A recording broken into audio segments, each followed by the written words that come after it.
Hey neighbors, it's Brandy, your neighborhood beekeeper, and I am here at the car wash, which is right next door to the Discount Tires and the King Soopers, on the corner of Red Cedar and Wildcat Reserve. Anyway, so I'm here because I got a report, like these have been here a couple of weeks now. A bunch of bees living in the wall here. It's not really a swarm. They've actually, let me go ahead and show you. They've actually kind of made this their home now. So next to the light on the exit of the car wash is a PVC pipe, and I can't zoom. There we go. They're actually making a home in there. So if it was a swarm, it would be a temporary place where they would be resting while they were looking for a new home, and they would be all balled up around the queen. But in this case, it appears the queen is inside that wall. They've probably already started drawing out comb. She may be even laying brood in there. Usually once they find a home that's out of the rain and weather and favorable to has a small entrance so they can protect their hive from predators like wasps or bears. Anyway, the queen will start laying within three days of moving in. So I can imagine that if we had someone with structural expertise that could demolish that brick wall or remove some of the bricks, you could probably find a little tiny bit of comb in there with brood and maybe some pollen and a little bit of nectar. It probably wouldn't be too big of an existing colony yet as far as the comb goes, the honeycomb, because they've only been there about 3 weeks, but they can draw it out pretty fast. Anyway, so what we could do is try to lure them out with, if you go online, you can see on YouTube, they have people who have shown examples of creating a lure box, and it's like taking an empty beehive and putting lemongrass oil in it and hoping they move in. Slim chances. Anyway, they're not being aggressive or anything. They're just flying in and out and bringing in pollen to their queen. They're not even bothering me. They're pretty much ignoring me, and I'm less than 5 feet away from where they're going in and out of this wall. And also wanted to show you guys on the ground, there was a few dead ones. And this could be that, some bees are just, they'll die inside the hive and the other bees will drag them out. Or it could be that at night they swarm around this light because it's a fake source of warmth and light, and they'll do this on your front porch too. If you ever come out on your front porch and see a bunch of dead bees on the ground, it just means they kind of just swarmed around that light until they died of exhaustion. So that's what you see on the ground here.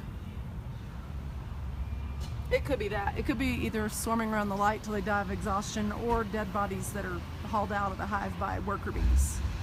Because they do keep a clean colony, and they will haul off dead bees.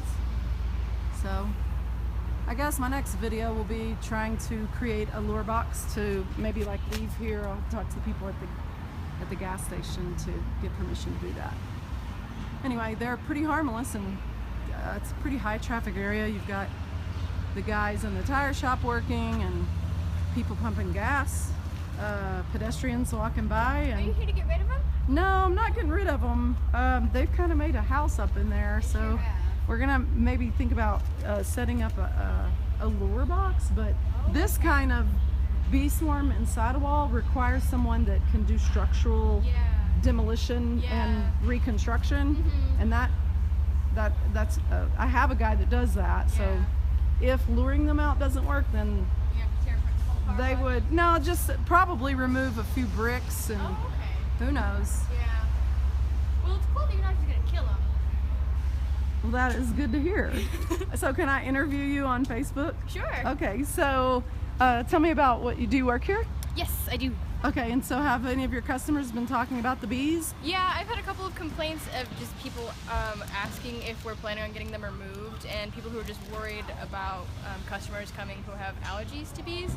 I kind of just reassure them, like, as long as you don't like mess with them, they're pretty docile creatures and they won't mess with you. That's true. But that is true. Unlike wasps. yeah. So I'm glad that you're telling people that, and you can even tell them that you got as close as 5 to 10 feet Yeah, from. I always come out here and Yeah. check them out, especially when I'm doing like the trash and stuff, because I love bees. I think they're probably the most fascinating creatures on the face of the planet. Cool. Do you think you'll ever become a beekeeper? Maybe recreationally. I've Yeah. heard of these things called flow hives. Yeah. That are really easy to take care of, and you don't have to like disturb the bees at all, and it's good for like crossbreeding. So That sounds good. I mean, Yeah. it sounds like you've done a little homework. Well, Yeah. just to let you know, June is going to be a statewide Colorado pollinator month. So okay. you might want to look that up on. Are you on social media like Facebook or Twitter? yeah. So if you do search for #PollinateCO, okay. you'll find out more information about June's, like all the different activities that you can get involved with Nice. for pollinator month. It's the first time in the state of Colorado that they're going to have like Yeah. a whole month dedicated to not just bees but other pollinators Yeah. like butterflies and hummingbirds. Mhm. And also, did you know that just recently the Colorado legislature passed a bill called, like, it's a House bill for the pollinator highway. Oh. Yeah, it's really cool. I just found out about it myself. What they're going to do is they've passed the resolution with the state legislature to make a section of highway from Denver to, I think it's all the way to Nebraska along Highway 76, Oh wow. into like plants and wildflowers Oh my that gosh. become forage for bees. That's so cool. Yeah, isn't it cool? Yeah, that's really exciting. So anyway, just if you want to get more information about it, just go on your social networks and search with #PollinateCO. Okay. All right. Well, I'm so Good. I glad you let me definitely will. interview you. Yeah, no problem. Yeah. Thank you. Okay, I'm so so I'm gonna. happy that they're not just gonna get rid of them and like try to kill them. That Yeah. made me really sad. Yeah, and a lot of the reasons that, like, I'll go by and look at places. I just live right here in the Firelight neighborhood, Oh. but I'll go by and look at places where there are swarms of bees or bees doing this, where they've actually made a place their home, Yeah. and either try to get the owners of the property in contact with someone who can do the structural Yeah. repairs, or remove them without killing them, or we'll try to lure them out. Yeah. And we just do it as part of loving the bees, trying to Yeah, save bees. exactly, yeah. Save the bees. Exactly. Okay, well, thank you. I'm gonna finish now.